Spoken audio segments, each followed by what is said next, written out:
नमस्कार दोस्तों, स्वागत है आपके अपने YouTube चैनल संस्कृत अड्डा पर।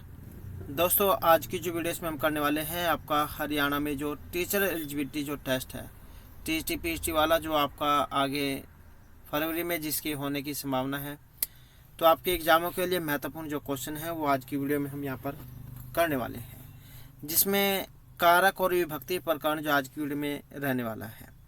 इनसे पहले वाली जो वीडियो थी उसमें हमने आपका जो सिलेबस है वो कंप्लीट किया था। इसके अलावा पूर्व वर्षों में जो आपके एग्ज़ाम हुए हैं और प्रैक्टिस सेट, तो ये सभी जो हमने कंप्लीट कर लिए हैं। इन सभी को अगर आप देखना चाहते हैं तो ये सभी आपको हमारे चैनल की प्लेलिस्ट में मिल जाएंगे। तो आज की वीडियो में महत्वपूर्ण जो भाग है कारक प्रकरण, उसको हम करने वाले हैं, क्योंकि यहाँ से भी आपके एग्ज़ाम में क्वेश्चन पूछे जाएंगे। साथ में जब हम प्रैक्टिस सेट जाए वो भी करते रहेंगे, ताकि आपकी जो एग्ज़ाम की तैयारी है वो साथ साथ जो वो भी चलती रहे, और जो उदाहरण नियम जो है वो भी आपके याद होते रहे। तो कारक प्रकरण यहाँ पर रहेगा। सबसे पहले आ जाता है हमारा क्रिया। क्रियाम करोतीति कारकम, अर्थात क्रिया को करने वाला कारक होता है। क्रिया जनकत्वम कारकत्वम, क्रिया का जो जनक होता है वही कारक है। क्रिया अन्वितम कारकत्वम, क्रिया के साथ जिसका सीधा संबंध होता है उसे ही कारक कहते हैं। जैसे वन से आकर राम ने सीता के लिए लंका में रावण को बाण से मारा था। वनात् आगत्य रामः सीतायै लंकायां रावणं बाणेन जघान। तो ये जो वाक्य है, इसमें मारना क्रिया को संपादित करने वाला कौन है? राम है। कर्ता कौन है? राम है। राम है कर्ता कारक। क्रिया का प्रभाव जिस पर पड़ता है उसे हम कर्म कहते हैं, वह है कर्म। मारना क्रिया का प्रभाव रावण पर पड़ता है, इसलिए रावण क्या हुआ? कर्म हुआ। क्रिया के संपन्न करने में अत्यधिक सहायक करण कहलाता है, और यहाँ मारने की क्रिया में अत्यधिक सहायक क्या कौन है? बाण है, क्योंकि बाण जो है बाण से ही मारा गया है, तो बाण जो है यहाँ पर क्या हो जाएगा? इसमें करण कारक हो जाएगा। राम ने सीता के लिए रावण मारा गया, सीता के लिए रावण मारा गया, इसलिए सीता क्या है? यहाँ पर संप्रदान है। वन अपादान कारक है। मारने की क्रिया लंका में पूर्ण हुई थी, इसलिए लंका अधिकरण कारक हुआ। तो इस प्रकार से जो आपके ये विभक्ति प्रकरण सारे इसमें आ जाते हैं। इस प्रकार वाक्य में राम, सीता, रावण, वन, बाण, लंका, इन सभी शब्दों का मारना जघान क्रिया से संबंध है। हनहीन जगत धातुत्य है, इसलिए उपयुक्त सभी शब्द यहाँ पर कारक हुए। अब कारक कितने होते हैं ये भी आ जाता है एग्जाम में। तो कारकों की संख्या कितनी होती है? 6 होते हैं कारक। कौन कौन से? कर्ता, कर्म, करण, संप्रदान, अपादान और अधिकरण। तो यही होते हैं 6 कारक। यहाँ पर इसके माध्यम से भी, श्लोक के माध्यम से बतलाया गया है। कर्ता कर्म च कर्णम संप्रदानम तथैव च अपादान अधिकरण इत्याहु कारकानि षट्। तो ये 6 कारक होते हैं। तो जिनका क्रिया के साथ सीधा संबंध नहीं होता, या जो क्रिया की सिद्धि में सहायक नहीं होते, उन्हें कारक नहीं कहा जा सकता। इसलिए संबंध और संबोधन कारक नहीं माने जाते, क्योंकि क्रिया के साथ इनका संबंध नहीं होता। इसलिए जो है संबंध कारकों इन कारकों की श्रेणी में नहीं रखा गया है। तो ये जो है यहाँ पर इसमें जो विभक्ति चिन्ह जो है ये आ जाते हैं। कर्ता ने कर्म को करण से के द्वारा, और संप्रदान के लिए, आपादान से, यह अलग होने अर्थ में होता है, जुदाई अर्थ में। संबंध काके की और रारेगी, अधिकरण में पर, और संबोधन हे भो अरे। तो ये हैं विभक्ति चिन्ह। तो ये सिर्फ पता होना चाहिए, एग्जाम में नहीं पूछे जाते हैं, लेकिन इनके बिना जो है कारक का निर्माण नहीं होता। अब आ जाता है हमारा जो यहाँ पर प्रथमा विभक्ति है। जैसे आपका आ जाता है स्वतंत्र कर्ता, इसके योग में कौन सी विभक्ति होती है? तो प्रथमा विभक्ति में लगता है स्वतंत्र कर्ता। क्रिया करने में जिसकी स्वतंत्रता मानी जाती है वही कर्ता होता है। यह सूत्र कर्तृ संज्ञा करने वाला संज्ञा सूत्र है। जैसे मोहनः पठति, मोहन पठन क्रिया करने में स्वतंत्रेण विवक्षित है, इसलिए मोहन करता है। मोहन करता है। क्रिया कौन सी होगी? ये जो पढ़ने की यहाँ पर क्रिया हो गई, पढ़ धातु जो है पढ़ती, मोहन पढ़ता है, तो ये क्रिया हो गई। हंसना, सोना, उठना, बैठना, खाना पीना, तो जो भी काम करते हैं वो सारी क्रियाएं हैं। जैसे आप इस समय वीडियो देखने का काम कर रहे हैं, ये भी एक क्रिया ही है। तो वाक्य में कर्ता की स्थिति के अनुसार संस्कृत में जो वाक्य है वो 3 प्रकार के माने गए हैं। कौन कौन से? कर्तरी, कर्म और भाववाच्य। अब जो कर्तृवाच्य है वो क्या है? जैसे मोहन है पुस्तकम पढ़ती, यहाँ कर्ता की प्रधानता होती है और उसमें प्रथमा विभक्ति होती है। तो इसमें कर्ता कौन है? मोहन है इसमें कर्ता। अब कर्मवाच्य को अगर हम देखें तो मोहनेन पुस्तकम पठ्यते, यहाँ कर्म की प्रधानता होती है, कर्ता में तृतीय विभक्ति होती है। क्या होगी? तृतीय विभक्ति। मोहनेन जैसे बना है तृतीय में। भाववाच्य की अगर हम बात करें, रामेण भूयते, यहाँ भाव क्रिया की प्रधानता होती है और कर्ता में तृतीय विभक्ति होती है। तो कर्तृवाच्य जो उसमें कर्म नहीं होगा, इतना आप याद रखिएगा। कर्मवाच्य में कर्म होगा, भाववाच्य जो वो भी कर्तृ की तरह ही होता है और तृतीय विभक्ति जो वहाँ पर होती है, जैसे रामेण भूयते। तो इसके बाद जो नेक्स्ट में आ जाता है, वेरी वेरी इंपॉर्टेंट है, सबसे ज़्यादा, लगभग कहने का मतलब है 99% जो एग्जाम जो उसमें आ जाता है इसमें से, क्योंकि प्रातिपदिकार्थ, लिंग, परिमाण, वचन, मात्रे, प्रथमा, तो इनके योग में जो है प्रथमा विभक्ति होती है।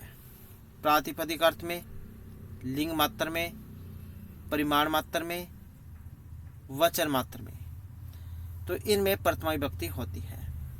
किसी प्रातिपदिक के उच्चारण से स्वार्थ, द्रव्य, लिंग, संख्या और कारक, इन पांचों में जिसका ज्ञान निश्चित रूप से हो उसे ही हम प्रातिपदिकार्थ कहेंगे। ये इसके उदाहरण हैं, ऊंचाई, नीचे, कृष्ण श्री ही ज्ञानम। अब इनका क्या है, एग्जाम में अलग अलग पूछा जाता है। जैसे ये आ गए यहाँ पर, लिंग मात्र की अधिकता में कौन सी विभक्ति होगी, इसके उदाहरण दे दिए जाएंगे। तो जिन शब्दों के लिंग निश्चित नहीं है उन शब्दों में लिंग मात्र अधिक्य में प्रथमा विभक्ति होगी। जैसे तट है, तटी, तटम। तट है पुल्लिंग में है, तटी स्त्रीलिंग में और तटम नपुंसकलिंग में बनता है। एग्जाम में जिनके उदाहरण दिए जाते हैं और पूछ ले जाता है कि इसमें सूत्र कौन से वाला लगा है। परिमाण मात्र की बात करें तो परिमाण मात्र अधिक्य प्रथमा विभक्ति तो होती है। परिमाण क्या होता है? कोई भी चीज, वजन हो गया, माप हो गया, तोल हो गया, तो इसी को कह देते हैं परिमाण, मतलब माप तोल को। तो मात्रा का बोध कराने के लिए प्रथमा विभक्ति होती है। जैसे द्रोणो ब्रीहि, तो एग्जाम में आ जाएगा द्रोणो ब्रीहि, कौन सी विभक्ति है, किस कारण से हुई है? तो प्रथमा विभक्ति है, किस कारण से? परिमाण के कारण, नापतोल के कारण इसमें प्रथमा विभक्ति हुई है। नेक्स्ट में आ जाता है वचन मात्रे। अब जो वचन मात्र है इसमें भी प्रथमा ही होती है। अब वचन क्या, मतलब जो संख्या है, संख्या का बोध कराने के लिए प्रथमा विभक्ति का प्रयोग होता है। एक अद्वो बहवे है।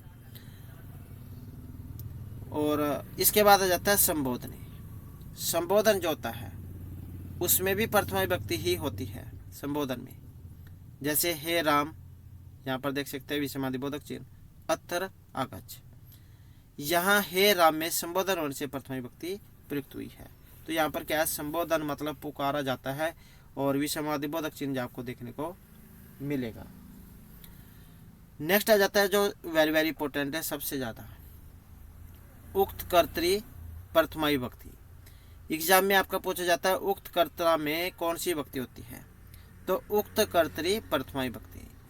कर्तृवाच्य में जहाँ कर्ता उक्त या कहा गया रहता है उसमें प्रथमा विभक्ति होगी। जैसे रामः गृहं गच्छति, तो इतना ही एग्जाम में पूछा जाता है उक्त कर्तरी विभक्ति। तो उक्त कर्तरी में कौन सी विभक्ति होगी?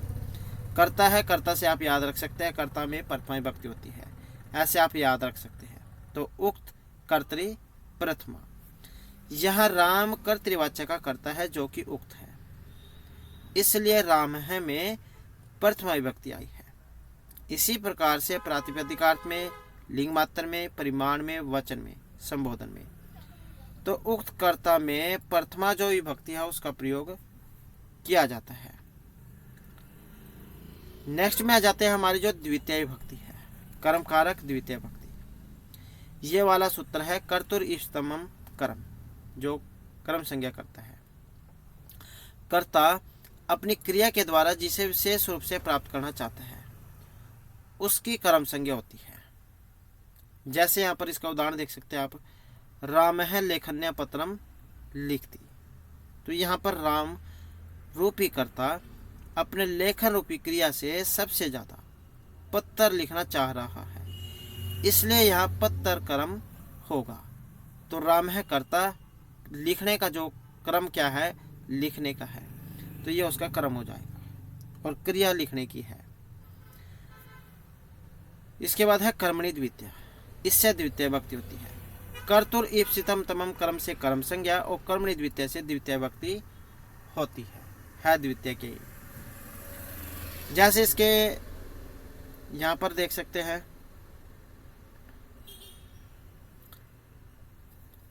रामः गृहं गच्छति, छात्रः विद्यालयं गच्छति, अहं जलं पिबामि, बालकाः फलानि खादन्ति, सः नगरं गच्छति, भक्तः हरिं भजति।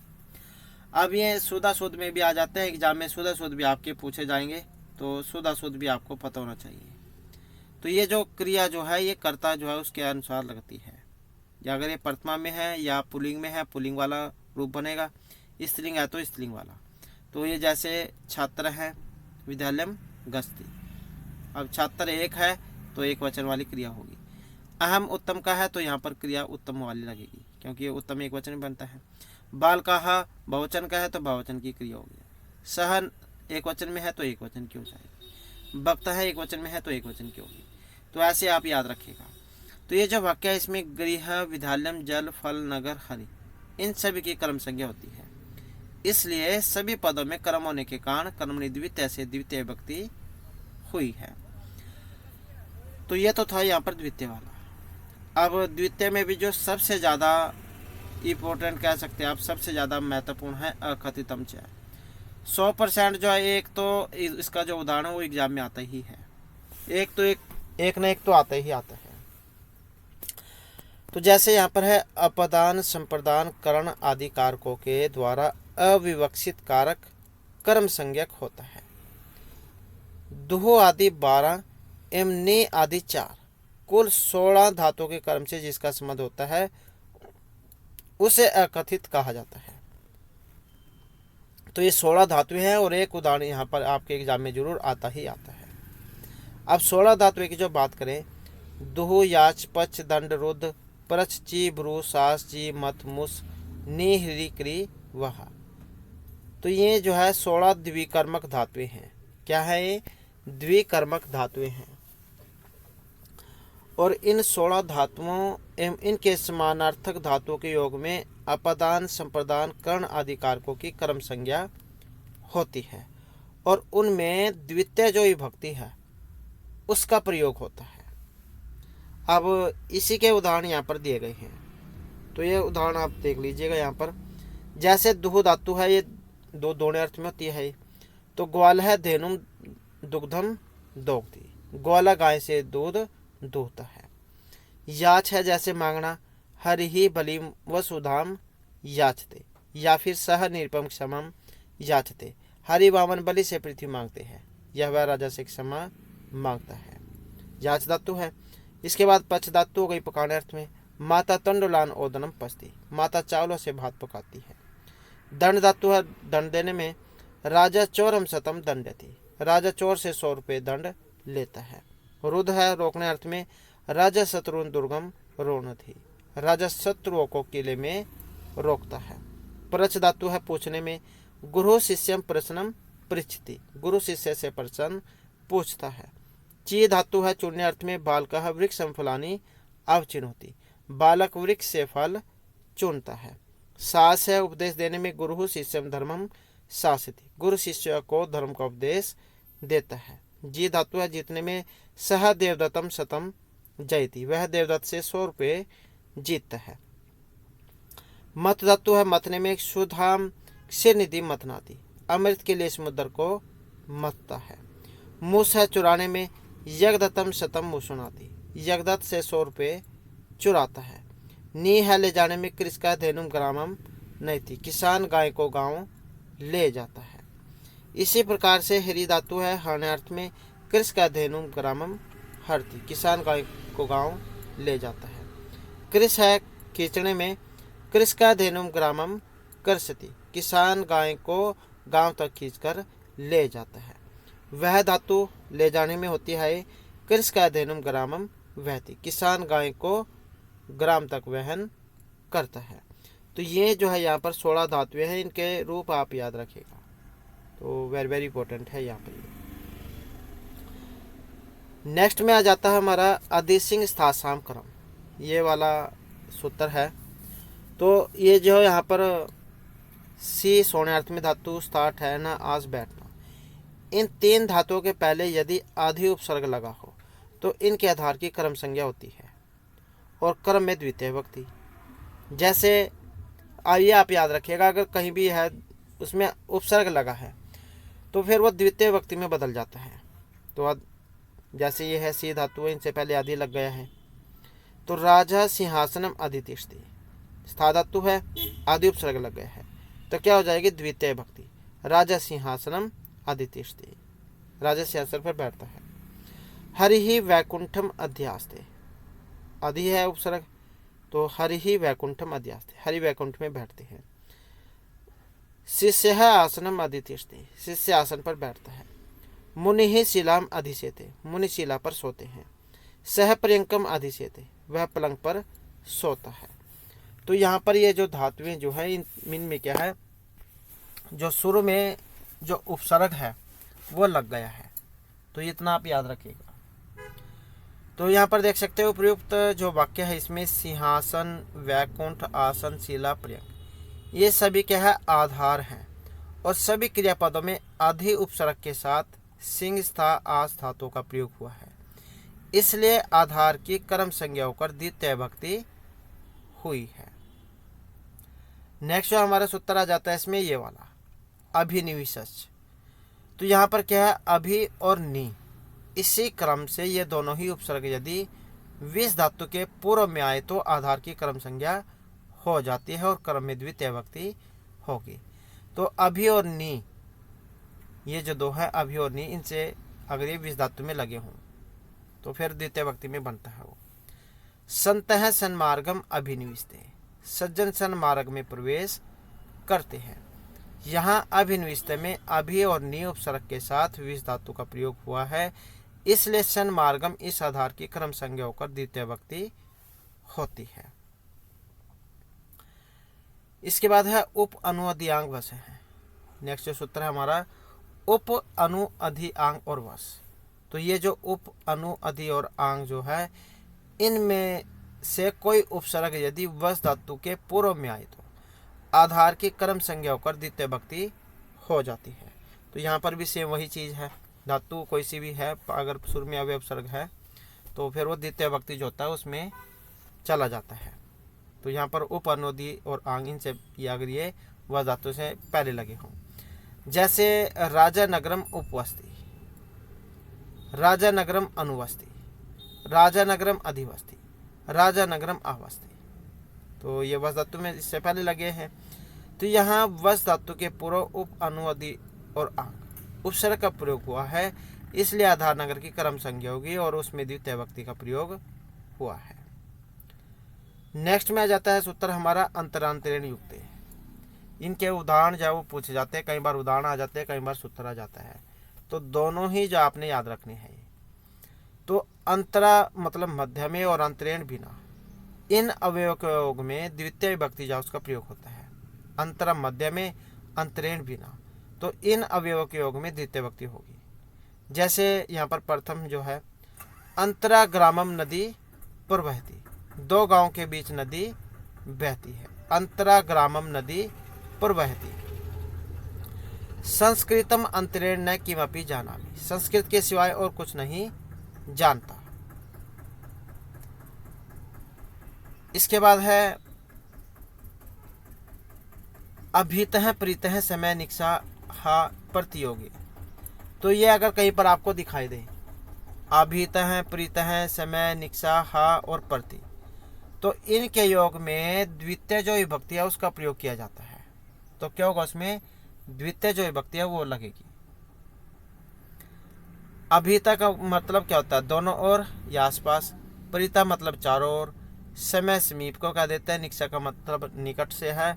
और शोक मतलब हा, ये शोक को कह देते हैं। प्रति और तरफ कह देते हैं। तो इन शब्दों के योग में द्वितीय जो विभक्ति है उसका प्रयोग होता है।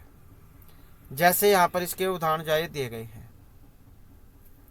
ग्रामम है, जैसे ग्रामम अभीत है वनम अस्ति, गांव के आसपास वन है।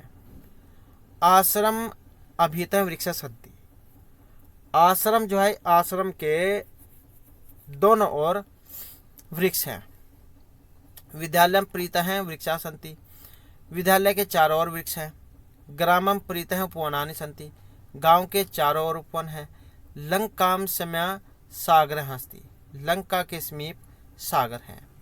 लंकाम निक्षा हनिष्यति, लंका के समीप मारेगा।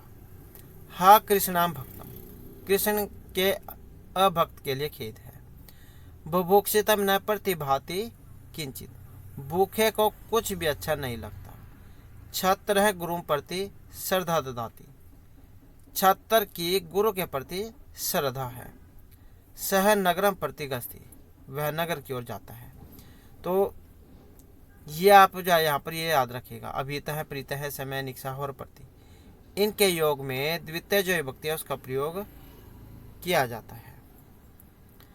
नेक्स्ट में आ जाता है उभ सर्वतः अस कार्य है दिग उपरियादिषु त्रिषु, द्वितीय अमृतांतु ततः अन्यत्रपि दृश्यते।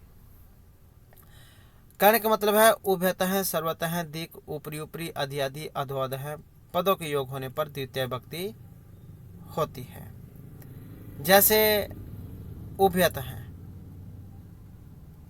नदी वृक्षाः सन्ति, उभयतः का मतलब क्या, दोनों ओर, नदी के दोनों ओर वृक्ष है। मार्गम उभयतः वृक्षा सन्ति, मार्ग के दोनों ओर पेड़ है। नगरम सर्वतः प्राकार है अस्ति, नगर के चारों ओर परकोटा है। दिक कृष्ण भक्तम, कृष्ण के अभक्त को धिक्कार है। ऊपरी ऊपरी लोकम हरि, इस लोक के ठीक ऊपर हरि है। अधः अधि लोकम हरि, हरि लोक के पास है। अधः अधः लोकम हरि, पाताल लोक के ठीक नीचे हरि है। इसके बाद आ जाता है नेक्स्ट हमारा। नेक्स्ट जो है इसमें आ जाता है काल ध्वनि अत्यंत संयोगी। तो यहाँ पर क्या जो है ये वाला जो है इसमें सूत्र है काल ध्वनि अत्यंत संयोगी, वेरी वेरी इंपॉर्टेंट है, बहुत ज़्यादा एग्जाम में आता भी है। यदि किसी काल में कोई क्रिया लगातार हो तो ऐसे पद में द्वितीय विभक्ति होती है। यदि किसी काल में कोई क्रिया लगातार हो तो ऐसे कालवाची पद में द्वितीय विभक्ति होती है। इसी तरह से अधव, मार्ग की दूरी में कोई वस्तु लगातार हो तो उस अधवाचक मार्गवाचक शब्द में भी द्वितीय विभक्ति होती है। तो काल ध्वनि अत्यंत संयोगी ये वाला सूत्र है और इसके उदाहरण हैं यहाँ पर ये। तो उदाहरण आप याद रखिएगा क्योंकि उदाहरण जो एग्जाम में आते हैं। तो जैसे प्रथम उदाहरण है छात्र है मासम अधीते, छात्र महीने भर लगातार पढ़ता है। तो किस कारण से है यहाँ पर ये, कालवाचक के कारण इसमें काल ध्वनि अत्यंत संयोगी सूत्र लगा है। छात्र है क्रोशम अधीते, छात्र कोस भर लगातार पढ़ता है। तो मार्गवाची है। क्रोशम गिरि ही वर्तते, कोस भर विस्तृत पर्वत है, मार्गवाचक है। क्रोशम कुटिला नदी, कोस भर नदी टेढ़ी है, मार्गवाचक के कारण लगा है। सह मासम अधीते रामायण, वह महीने भर रामायण पढ़ता है। सह मासम अधीते रामायणम, कालवाचक के कारण है। स सप्ताहम पठिष्यति, वह सप्ताह भर पढ़ता है, कालवाचक है। तो ये जो इसके उदाहरण जो यहाँ पर आए हैं ये वाले काल ध्वनि अत्यंत संयोगी, ये सूत्र के हैं, तो ये आप याद रखिएगा। इसके बाद आ जाता है नेक्स्ट में हमारा तृतीय विभक्ति करण कारक, साधकत्वम कर्णम।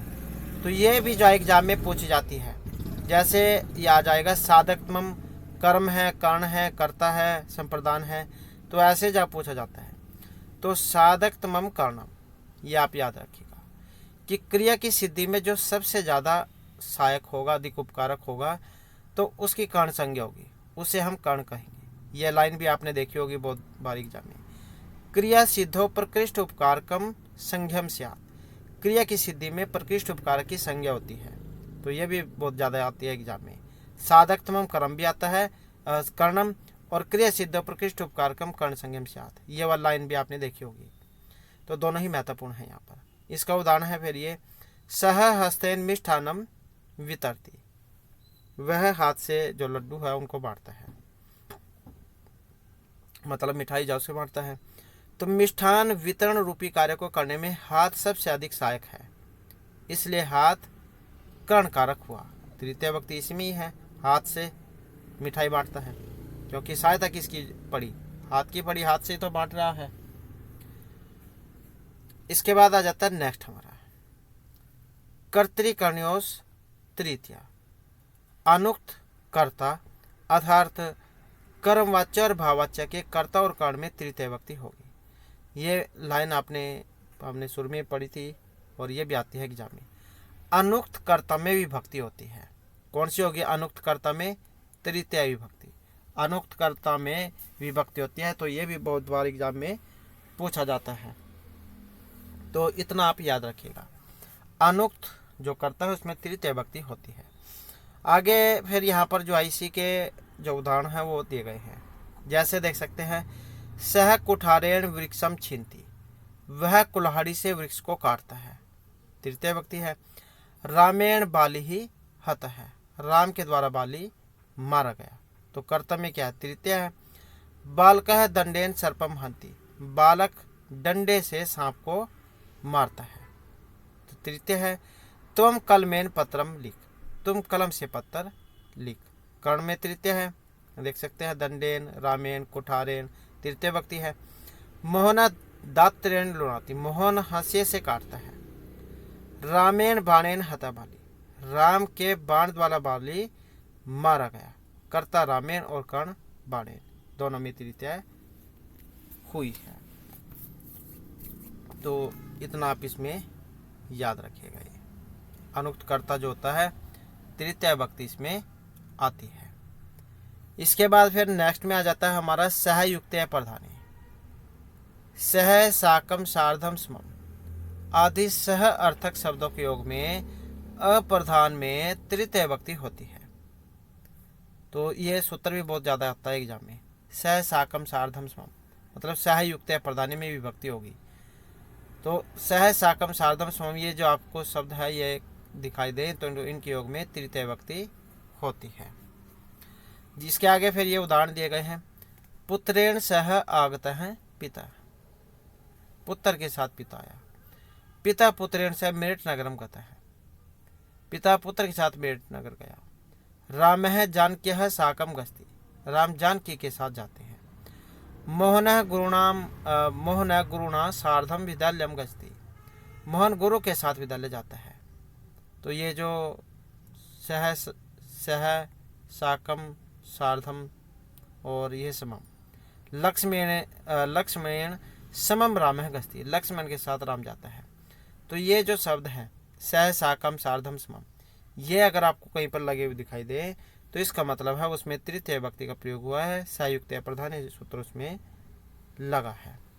नेक्स्ट जो आज सूत्र हमारा जाता है, येन अंग विकार है, शरीर के जिस अंग के विकार से शरीरधारी का विकार समझा जाए उस अंगवाचक शब्द में तृतीय विभक्ति होती है। जैसे अक्षण काण है, सिर में कोई विकार है, कौन सा, आंख से काणा है। हस्तेन लुंज है, हाथ से लुल्ला है। सिरसा खलवाट है, सिर से गंजा है। कर्ण भ्याम बदीरा, कानों से बहरा है। पादेन खंज है, पैर से लंगड़ा है। पृष्ठेन कुब्ज है, पीठ से कुबड़ा है। तो ये क्या है, हमारे शरीर के विकार है, और जहाँ पर विकार हो तो ये नंग विकार है, सूत्र उसमें लगता है। तो यहाँ आँख से काना दिखाई पड़ रहा है, इसलिए अक्षण में तृतीय विभक्ति हुई। इसी प्रकार से हाथ से लुंज है, इसलिए हस्तेन इस अंगवाची पद में तृतीय विभक्ति हुई है। तो इनमें क्या है, तृतीय विभक्ति जो है इसका प्रयोग हुआ है। किसके कारण हुआ है, अंग विकार के कारण। सूत्र कौन सा लगेगा? येन अंग विकार है। नेक्स्ट में आ जाता है हमारा पृथक विना नाना भी तृतीय अन्यतर श्याम। ये अन्यतर श्याम जो है इसका मतलब होता है विकल्प वाला। तो इससे पहले वाली वीडियो में भी हमने इसके बारे में पढ़ा था। विकल्प मतलब दो जैसे होते हैं, तो आप कोई भी इसमें ऑप्शन दे देते हैं बच्चों को कि चाहे तो ये वाला कर लो या फिर ये वाला कर लो। तो दो में से जहाँ पर आपको एक छांटने के लिए कहा जाए तो उसे कह देते हैं वा अथवा, ऐसे ऑप्शन दे देते हैं। तो ये पृथक विना नाना इन शब्दों के योग में तृतीय विभक्ति का विकल्प से प्रयोग होगा। अगर तृतीय न हो तो पंचमी होगी और पंचमी न हो तो द्वितीय होगी। मतलब द्वितीय तृतीय पंचमी विभक्ति का यहाँ पर प्रयोग इनमें होता है पृथक विना और नाना के योग में। पृथक विना नाना भी तृतीय अन्यतर श्याम। तो द्वितीय तृतीय पंचमी विभक्ति इनके योग में लगती है। नाना शब्द अनेकार्थक है, लेकिन यह विना के अर्थ में प्रयुक्त है। जैसे जलेन विना न जीवती कमलम, जल के बिना कमल जीवित नहीं रहता, या जल के बिना जो मछली है जो वो जीवित नहीं रह सकती। ग्रामम पृथक, ग्रामीण पृथक या ग्रामात पृथक, गांव से अलग। तो द्वितीय तृतीय और पंचमी विभक्ति। रामम विना, रामेण विना, रमात विना, तो द्वितीय तृतीय पंचमी विभक्ति। नाना रामेण, नाना रामात, नाना रामम। तो इस प्रकार से जो पृथक विना और नाना जो होता है इनके योग में द्वितीय तृतीय और पंचमी जो विभक्ति है उसका प्रयोग होता है। नेक्स्ट में आ जाता है हमारा चतुर्थी विभक्ति, संप्रदान कारक चतुर्थी विभक्ति। ये वाला सूत्र है कर्मणा यम अभिप्रैति से संप्रदानम। कर्ता दान कर्म के द्वारा जिसे अभिप्रेरित करता है, अर्थात कर्ता जिसे कुछ देता है या जिसके लिए कुछ करता है वह संप्रदान कहलाता है। संप्रदान सम्यक प्रदीयते अस्मि तत् संप्रदानम। जिसे कुछ दिया जाए परंतु उस वस्तु को वापस न लिया जाए तो वह होता है संप्रदान। सम्यक प्रदीयते अस्मि तत् संप्रदानम। मतलब जहाँ पर किसी को कुछ दिया जाता है और उसे वापस न लिया जाए तो वहाँ पर जो है इसमें संप्रदान कारक चतुर्थी विभक्ति होती है। जैसे आगे देख सकते हैं आप इसमें, ये तो कर्मणयम अभिप्रैति से संप्रदान संज्ञा होती है, उस चतुर्थी संप्रदान से चतुर्थी विभक्ति।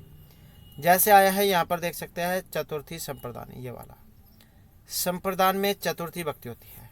जैसे इसका उदाहरण है यहाँ पर, राजा ब्राह्मणाय गाम ददाती, राजा ब्राह्मण को गाय देता है। अब यहाँ पर क्या, जैसे ब्राह्मण है पहले समय में देते थे, प्राचीन समय में, तो उनको क्या गाय दे देते थे और वापस नहीं लेते थे। तो जहाँ पर किसी को परमानेंटली कोई चीज़ दे दी जाए तो वहाँ पर फिर ये चतुर्थी विभक्ति रहती है। तो राजा ब्राह्मणाय गाम ददाती, माता बालकाय फलम ददाती, उपाध्याय गाम ददाती, ब्राह्मणाय भूमिम ददाती। क्योंकि यहाँ पर जब उनको ये परमानेंटली चीज़ दे दी है उनसे जब वापस नहीं ली गई है, तो चतुर्थी विभक्ति। इसके बाद आ जाता है रुच अर्थानाम प्रियमाण है। रुच मतलब ये जो रुच धातु है, अच्छा लगना है, पसंद होने अर्थ में होती है। तो इसी अर्थ की अन्य धातुओं के प्रयोग में प्रियमाण अर्थात जो प्रसन्न होता है या जिसको पसंद होता है उस कारक की संप्रदान संज्ञा होती है और उसमें चतुर्थी विभक्ति होगी। जैसे उदाहरण आप याद रखिएगा, हरिये रोचते भक्ति ही, हरि को भक्ति अच्छी लगती है। तो ये रुच धातु आप याद रखिएगा, इसके योग में चतुर्थी विभक्ति होगी हमेशा। सुरेशाय दुग्धम रोचते, सुरेश को दूध अच्छा लगता है। मह्यम मोदकम रोचते, मुझे लड्डू अच्छा लगता है, पसंद है। मह्यम मोदनम रोचते, मुझे भात अच्छा लगता है। तो यहाँ हरि को भक्ति पसंद है, सुरेश को दूध, मुझे लड्डू पसंद है, मुझे ओदन भात पसंद है। तो जिसे पसंद है वो प्रियमाण है और जो प्रियमाण है उसी की संप्रदान संज्ञा होगी और संप्रदान में चतुर्थी विभक्ति होती है। इसलिए हरिये सुरेशाय मह्यम में चतुर्थी विभक्ति का प्रयोग हुआ है। इसके बाद आ जाता है नेक्स्ट हमारा क्रोध, दुर्ह, ईर्ष्या, असूया अर्थनाम यम प्रति कोप है। क्रोध मतलब क्रोध करना, द्रोह द्रोह करना, ईर्ष्या ईर्ष्या करना, असूया जलन करना। तो ये क्रोध, द्रोह, ईर्ष्या और असूया, ये जहाँ पर भी आपको लगे हुए दिखाई दे तो चतुर्थी भक्ति होगी और ये वाला सूत्र उसमें लगेगा। क्रोध, द्रोह, ईर्ष्या, असूया नाम यहाँ प्रतिकोप है। तो इन धातुओं तथा इन्हीं अर्थों की अन्य धातुओं के प्रयोग में भी जिसके प्रति क्रोध किया जाता है उसकी संप्रदान संज्ञा होगी और उसमें चतुर्थी भक्ति होगी। जैसे पिता पुत्राय क्रोधयति, पिता पुत्र पर क्रोध करता है। पुत्राय रामाय, राम का स्वरूप बनता है। जैसे चतुर्थी भक्ति में क्या बनता है, रामाय बनता है। रामाय दुष्ट सज्जना दुर्हंति, दुष्ट सज्जनों से द्रोह करते हैं। कंस कृष्णाय ईर्ष्यति, कंस कृष्ण से ईर्ष्या करता है। दैत्य देवेभ्य असूयन्ति, दैत्य देवों से जलते हैं। तनुश्री दत्ता नाना पाटेकराय क्रोधयति, तनुश्री दत्ता नाना पाटेकर पर क्रोध करती है। तो मतलब ये जो है क्रोध, द्रोह, ईर्ष्या, असूया जो है इनके योग में चतुर्थी भक्ति होगी। ये सूत्र आप इसमें याद रखिएगा।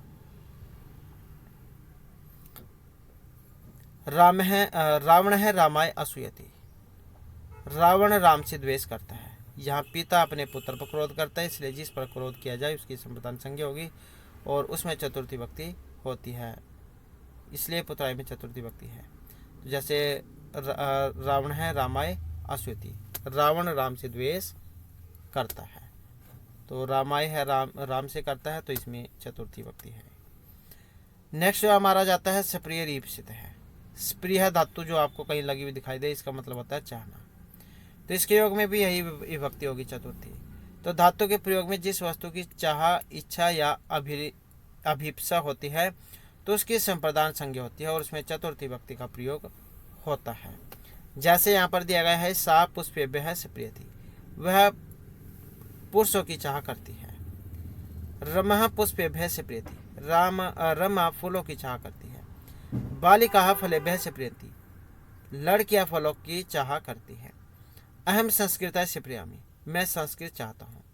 तो ये जो स्प्रिय धातु जो है, ये स्प्रिय धातु अगर आपको लगी हुई दिखाई दे तो इसका मतलब है चतुर्थी भक्ति उसमें लगेगी। नेक्स्ट में आ जाता है हमारा यहाँ पर नमः स्वस्ति स्वाहा शब्दालम और वसट, ये वाले इनके योग में भी चतुर्थी होती है। नमः स्वस्ति स्वाहा शब्दा अलम और वसट इनके योग में, तो नमः स्वस्ति स्वाहा शब्दा अलम और वसट इन शब्दों के योग में चतुर्थी जो विभक्ति है उसका प्रयोग किया जाता है। जैसे गणेशाय नमः है, गणेश के लिए नमस्कार। शिवाय नमः है, शिव के लिए नमस्कार। देवेभ्य नमः है, देवताओं को नमस्कार। विष्णुवे नमः है, विष्णु को नमस्कार। तुभ्यम स्वस्ति, तुम्हारा कल्याण हो। बालकाय स्वस्ति, बालक का कल्याण हो। इंद्राय स्वाहा, इंद्र के लिए स्वाहा। अग्न्ये स्वाहा, अग्नि के लिए स्वाहा। पितृभ्य स्वधा, पितृ के लिए स्वधा। दैत्यभ्य हरि अलम, दैत्यों के लिए हरि पर्याप्त है। तो इस प्रकार से जो है ये नमः स्वस्ति स्वाहा शब्द अलम वसट जो इनके योग में चतुर्थी जो विभक्ति है उसका प्रयोग होता है। इसके बाद आ जाता है हमारा जो यहाँ पर पंचमी भक्ति है, आपदान कारक पंचमी भक्ति। ये वाला सूत्र है अब ध्रुव अपाय अपदानम। अपाय अलग होना, अर्थ में जो ध्रुव हो, जिससे कोई वस्तु अलग हो रही हो तो उसके अपदान कहते हैं। अपाय का मतलब क्या है कि एग्जाम में तो ये भी पूछा गया था अपाय का मतलब क्या है, तो अपाय विश्लेष इनका मतलब ये अलग होना होता है। वृक्षात पत्रम पत्ती, जैसे यहाँ पर ये उदाहरण देख सकते हैं, वृक्षात पत्रम पत्ती, वृक्ष से पत्ता गिरता है।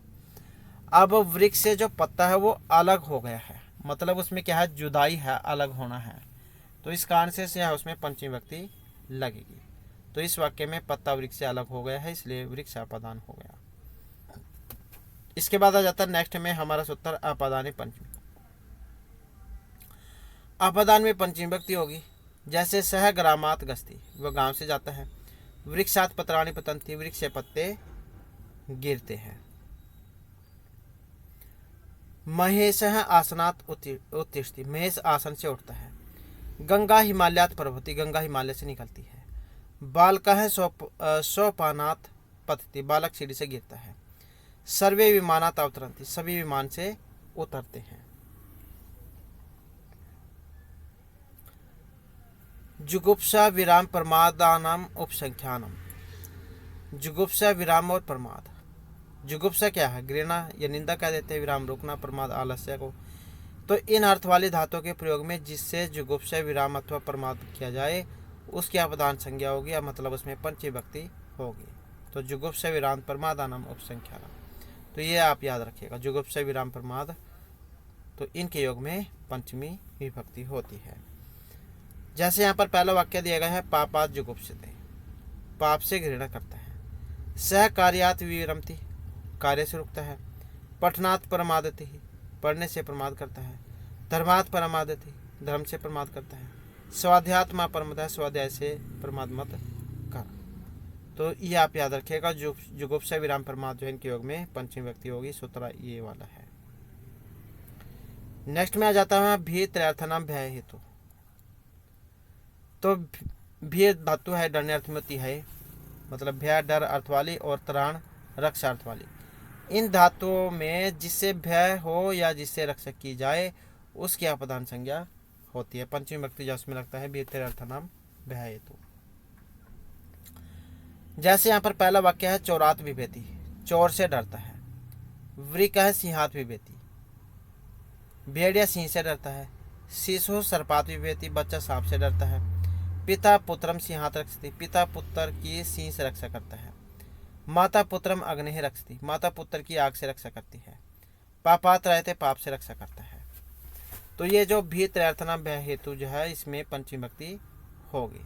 चौरात, सिंहात, सर्पात, सिंहात, अग्नि, तो इनके कारण। तो इसमें स्पष्टीकरण दिया गया है कि उदाहरणों में भयार्थक भी धातु विभेति जो रूप बनता है इसका, और त्राणार्थक मतलब रक्षति धातु का प्रयोग है, तथा चोर, सिंह, सर्प, अग्नि, पाप आदि से डर या रक्षा हो रही है, इसलिए आपदान संज्ञा होकर उसमें पंचमी व्यक्ति का प्रयोग हुआ है। इसके बाद में जो नेक्स्ट सूत्र आ जाता है हमारा ये वाला, आख्यात उपयोगी, जिससे नियम पूर्वक विद्या पढ़ी जाए या कुछ सीखा जाए, ऐसे व्याख्याता, प्रवक्ता, शिक्षक, पढ़ाने वाले की अपदान संज्ञा होती है। तो ये सूत्र है, वेरी वेरी इंपॉर्टेंट है। इसके उदाहरण भी जाते हैं एग्जाम में। तो जैसे इसका प्रथम उदाहरण है, उपाध्याय अधीते, उपाध्याय से पढ़ता है। छात्र है, गुरुहो अधीते, छात्र गुरु जी से पढ़ता है। रवि ही शिक्षकात संगीतम शिक्षते, रवि शिक्षक से संगीत सीखता है। तो जहाँ पर किसी से नियम पूर्वक विद्या पढ़ी जाए या सीखी जाए तो वहाँ पर लगता है ये वाला सूत्र, आख्यात उपयोगी। जैसे इसके अन्य उदाहरण भी है यहाँ पर। ये बालक है, अध्यापकात संस्कृतम पढ़ती, बालक अध्यापक से संस्कृत पढ़ता है। वटु गुरु कर्म कांडम जनाती, वटु गुरु से कर्मकांड जानता है। तो इन सभी के कारण जो है पंचमी व्यक्ति इसमें लगेगी। नेक्स्ट हमारा सूत्र आ जाता है, अन्य आरात दिक शब्दात उत्तर पदार्थ जाति युक्ति, मतलब अन्य, भिन्न, इतर, रीते, पूर्व, प्राक, प्रत्यक, बहि, आरभ्य, प्रभृति आदि शब्दों के योग में पंचमी जो विभक्ति है उसका प्रयोग किया जाता है। ये जो यहाँ पर दिए गए हैं, अन्य, इतर, रीते, दिक शब्दात उत्तर पद जाति युक्ति, मतलब अन्य, भिन्न, इतर, रीते, पूर्व, प्राक, प्रत्यक, बहि, आरभ्य और प्रभृति, इनके योग में पंचमी विभक्ति होती है। फिर आगे जो यहाँ पर इसी के उदाहरण दिए गए हैं। अन्य है कृष्णाथ, कृष्ण से भिन्न, भिन्न है कृष्णाथ, कृष्ण से भिन्न, इतर है कृष्णाथ, कृष्ण से भिन्न, रीत है कृष्णाथ, कृष्ण के बिना, पूर्व है ग्रामात, गांव से पूर्व, प्राग्रामात, गांव से पूर्व, प्रत्येक ग्रामात, गांव के बाद, भुआत प्रभृति हरि ही सेव्य, जन्म से लेकर मृत्यु पर्यंत हरि सेव्य है, और ग्रामात वही उद्यानम अस्ति, गांव के बाहर बगीचा है। तो ये जो है इनके योग में पंचमी विभक्ति लगेगी। इसके बाद आ जाती है हमारी यहाँ पर षष्ठी विभक्ति। तो ये सूत्र है, षष्ठी से षष्ठी विभक्ति में लगता है संबंध कारक में। तो कर्ता, कर्म, कर्ण, संप्रदान, अपदान आदि कारण कारकों में तथा प्रातिपदिक अर्थ में विभक्तियों का विधान कर चुके हैं। इसके अतिरिक्त जो बच गया वही शेष है। इस प्रकार कारक और प्रातिपदिक अर्थ से अतिरिक्त स्वस्वामी भाव, जन्य जनक भाव, कार्य कारण भाव आदि संबंध शेष है। उस शेष की विवक्षा में षष्ठी विभक्ति होती है। जैसे यहाँ पर ये राज्य पुरुष है, ये उसमें भी आता है आपके षष्ठी तत्पुरुष समास में। राज्य पुरुष है, राजा का पुरुष। गंगा है, जलम, गंगा का जल। दशरथ से पुत्र, दशरथ का पुत्र। पंचालम भूमि, पंचालक भूमि। कल जो हमने समास किए थे तो उसमें जो हमने इनके बारे में पढ़ा था। ये नेक्स्ट हमारा सूत्र आ जाता है यहाँ पर षष्ठी हेतु प्रयोग, ये वाला। यदि किसी वस्तु की हेतु अर्थात कारणता प्रकट करनी हो, तो हेतु शब्द का साक्षात प्रयोग हो तो उस वस्तु या कारण तथा हेतु शब्द दोनों में षष्ठी विभक्ति का प्रयोग होगा। जैसे छात्र है अध्ययन से हेतु प्रयागे वस्ती, छात्र अध्ययन के लिए प्रयाग में रहता है। सह धनस्य हेतु हो सेवते, धन के लिए सेवा करता है। अनस्य हेतु वस्ती, अन्न के कारण रहता है। सुमन गृह से हेतु यत्ते, सुमन घर के लिए प्रयास कर रही है। तो यहाँ पर जो इसमें हेतु है, यदि किसी वस्तु की हेतु अर्थात कारण प्रकट करना हो तो हेतु शब्द का साक्षात प्रयोग करना हो तो उस वस्तु या कारण तथा हेतु शब्द में षष्ठी विभक्ति होगी। तो हेतु अर्थ में षष्ठी विभक्ति होगी। यहाँ पर छात्र अध्ययन से हेतु प्रयागे वस्ती, साधन से हेतु सेवते, अनस्य हेतु वस्ती, सुमन गृह से हेतु यत्ते। तो इन सभी में क्या है, कारण है। पढ़ाई के लिए प्रयाग में रह रहा है, ये धन के लिए सेवा कर रहा है, ये अन्न के लिए कर रहा है और ये घर के लिए कर रहा है। तो इनका क्या है, मतलब है, मतलब कारण है इनका ये। तो यहाँ पर इसके बारे में बताया गया है कि यहाँ कोई छात्र अध्ययन के लिए प्रयाग में रहता है, उसके रहने कारण अध्ययन है, इसलिए अध्ययन में षष्ठी विभक्ति हुई और वाक्य में हेतु शब्द का प्रयोग हुआ, इसलिए हेतु में षष्ठी विभक्ति का प्रयोग होता है। नेक्स्ट सूत्र जो हमारा आ जाता है कतस्य च वर्तमाने, ये वाला। तो वर्तमान अर्थ में होने वाले कत प्रत्यांत शब्दों के योग में षष्ठी विभक्ति होती है। जैसे राज्याम पूजित है विद्वान, वह विद्वान जो राजा द्वारा पूजा जाता है। सर्वेशाम आदरित है गुरु, वह गुरु जिसका सब आदर करते हैं। राजा मत बुद्ध है पूजिता हुआ, राजा मानते हैं, जानते हैं अथवा पूछते हैं। तो इसमें लगेगा कतस्य च वर्तमाने, वर्तमान में होने वाले कत प्रत्यांत शब्दों के योग में षष्ठी विभक्ति होती है। नेक्स्ट आ जाता है हमारा यहाँ पर षष्ठी च अनादरे, यह अनादर करने अर्थ में। अनादर अर्थ प्रकट करने के लिए षष्ठी और सप्तमी दोनों ही विभक्ति जाओ का प्रयोग हो सकता है। जैसे इसका पहला उदाहरण आप देख सकते हैं, बाल का नाम चंदन है, दुष्ट है। बालकों में चंदन दुष्ट है। खग का नाम काका दुष्ट है, पक्षी में कौवा जो होता है वो दुष्ट होता है, चालाक भी माना गया उसको, दुष्ट भी होता है वो। पशु नाम श्रृंगाला मूर्ख, पशु में गिद्दड़ मूर्ख होता है। रुदत है पुत्र से पिता वनम गता है, रोते हुए पुत्र को छोड़कर पिता वन चले गए। रुदती पुत्रे से परावर्जित, पुत्र के रोते रहने पर भी उसे छोड़कर संन्यास ले लिया। तो यहाँ पर कैन का अनादर किया गया है, तो अनादर अर्थ में षष्ठी विभक्ति होती है। नेक्स्ट आ जाता है हमारा सप्तमी विभक्ति, आधार अधिकरणम, अधिकरण कारक सप्तमी विभक्ति। आधार को अधिकरण कहते हैं और अधिकरण उसे कहते हैं जो कर्ता और कर्म का आधार हो। आधार तीन होते हैं, वेरी वेरी इंपॉर्टेंट है, ये भी एग्जाम में आपके आते हैं तीनों ही, औपश्लेषिक, वैशेषिक और अभिव्यापक। औपश्लेषिक का उदाहरण आता है एग्जाम में कट्यास्ते, वैशेषिक आता है मोक्षिच्छास्ति और अभिव्यापक तिलेषु तैलम पैसी घृतम।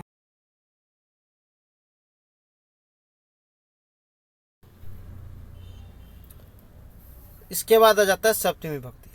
सप्तमी विभक्ति अधिकरण कारण। तो आधारो अधिकरणम, आधार को अधिकरण कहते हैं और अधिकरण उसे कहते हैं जो कर्ता और कर्म का आधार होता है। अब आधार जो है इसके तीन भेद होते हैं जो वेरी वेरी इंपॉर्टेंट है और एग्जाम में आते भी हैं। कौन कौन से हैं? औपश्लेषिक, वैशेषिक और अभिव्यापक। औपश्लेषिक का उदाहरण है जैसे कट्यास्ते, वैशेषिक का उदाहरण है मोक्षिच्छास्ति और जो अभिव्यापक है इसका तिलेषु तैलम पैसी घृतम सर्वस्मिन् आत्मास्ति। तो यह तीन उदाहरण है इसके, दो तीन ही हैं और एक न एक तो एग्जाम में आ ही जाता है। इसके बाद आ जाता है नेक्स्ट में हमारा सप्तमी अधिकरणी च। अधिकरण में सप्तमी विभक्ति होती है, जैसे वयम गेहे वसा में है, हम घर में रहते हैं। गंगायाम निर्मलम जलम अस्ति, गंगा में निर्मल जल है। क्षेत्रेषु अन्नम उत्पद्यते, खेतों में अन्न उत्पन्न होता है। वनेषु सिंहा वसंती, वनों में सिंह रहते हैं। तो इसमें लगेगा सप्तमी अधिकरणी च। इसके बाद आ जाता है कुशल तथा निपुण शब्दों के योग में भी सप्तमी होती है। सह शास्त्रे कुशल अस्ति, वह शास्त्र में कुशल है। विद्वान वेदेषु निपुण अस्ति, विद्वान वेदों में निपुण है। नेक्स्ट में आ जाता है साधु असाधु प्रयोगे चैवा, साधु और असाधु शब्दों के प्रयोग में भी सप्तमी विभक्ति होती है। जैसे यहाँ पर इसका उदाहरण है कृष्ण है मातृ साधु, कृष्ण माता के विषय में साधु है। कृष्ण है मातुलह साधु। कृष्ण मामा के विषय में साधु है। यह साधु शब्द के प्रयोग होने पर मातृ में सप्तमी और असाधु शब्द के प्रयोग होने पर मातुलय में सप्तमी विभक्ति का प्रयोग हुआ है। तो साधु और असाधु में सप्तमी विभक्ति होगी। इसके बाद आ जाता है वेरी वेरी इंपॉर्टेंट, और एक उदाहरण आपको देखने को मिलेगा ही मिलेगा। यत्च निर्धारणम, ये वाला सूत्र है। निर्धारण में समुदायवाचक शब्दों में षष्ठी या सप्तमी विभक्ति होती है यदि किन्हीं वस्तुओं या व्यक्तियों के समुदाय में से किसी एक वस्तु या व्यक्ति को किसी विशेषता के आधार पर सबसे उत्कृष्ट या निकृष्ट बताया जाए तो वही निर्धारण कहलाता है। अथवा निर्धारण जैसे जाति, गुण, क्रिया या संज्ञा के द्वारा किसी समुदाय से उसके एक देश का उत्कर्ष या अपकर्ष बताने के लिए अलग अलग निर्देश करना निर्धारण कहलाता है। जैसे यहाँ पर उदाहरण है, कविषु कालिदास श्रेष्ठ है। कवियों में कालिदास श्रेष्ठ है। कवि नाम कालिदास श्रेष्ठ है। नदीसु गंगा पवित्रतमा, नदियों में सबसे पवित्र गंगा है या नदी नाम। तो क्योंकि षष्ठी सप्तमी दोनों लग जाती है, कवि नाम कालिदास श्रेष्ठ है। नदीसु गंगा पवित्रतमा या नदी नाम गंगा पवित्रतमा। बालकेशु रवि श्रेष्ठ है या बाल का नाम रवि श्रेष्ठ है। बालकों में रवि श्रेष्ठ है। तो जहाँ पर दो में से छाटनी हो। पर्वता नाम हिमालय उस्तम है या पर्वतेशु हिमालय उस्तम है। निरीर नाम ब्राह्मण श्रेष्ठ है। मनुष्य में ब्राह्मण श्रेष्ठ है या निरीशु ब्राह्मण श्रेष्ठ है। ग्वाम कृष्ण भोक्षिरा या गोसु कृष्ण भोक्षिरा, गाय में काली गाय बहुत दूध देती है। गस्ताम धावन शीघ्र या गस्तु धावन शीघ्र है, चलने वाले में दौड़ने वाले शीघ्र पहुंचते हैं। तो इस प्रकार से जो आपका यहाँ पर ये जो कारक प्रकरण है ये कंप्लीट हो चुका है और एग्जाम में जाए इनमें से जरूर पूछे जाएंगे, तो एग्जाम की दृष्टि से महत्वपूर्ण है। नेक्स्ट जो वीडियो होगी इसमें नया जो पार्ट है उसको हम शुरू करेंगे। और दोस्तों हमारे साथ अंत बनाने के लिए धन्यवाद।